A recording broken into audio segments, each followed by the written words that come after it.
The Shagohod was originally designed as a tank that could launch nuclear missiles from any type of terrain.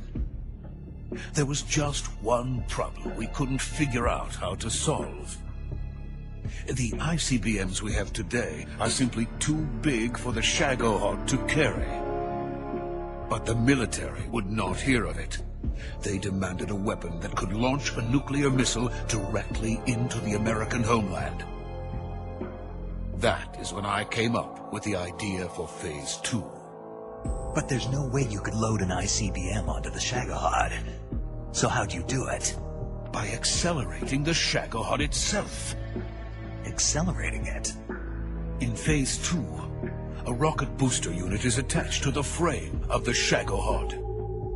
The unit incorporates the same technology used in the Vostok rocket that sent Major Gagarin into space.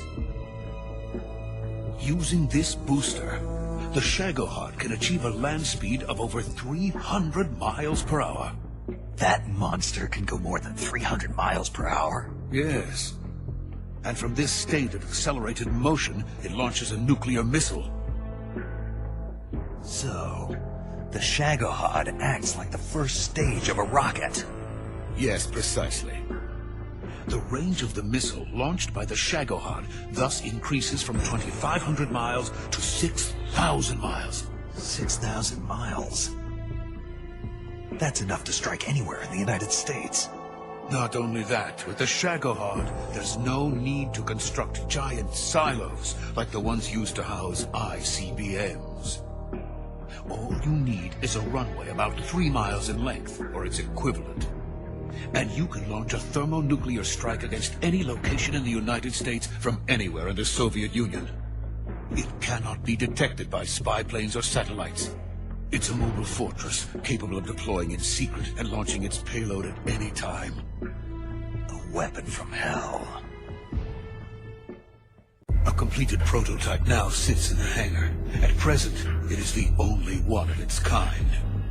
But Volkin is planning to mass-produce them based on that prototype. And deploy them all over the Soviet Union. Yes, and that's not the end of it.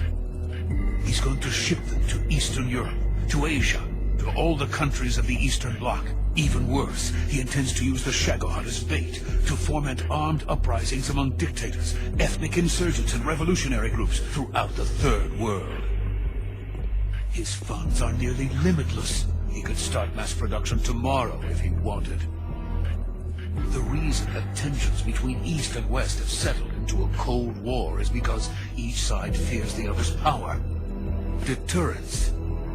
The idea of using threats to keep one's enemy in check is the perfect word to sum up this state of affairs.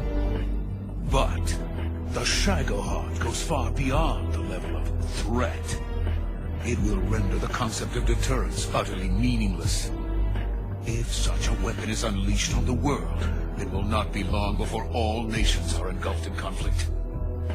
The Cold War will end, and the entire planet will be consumed by the fires of war. Volkin and the Shagohod will be at the center of it all.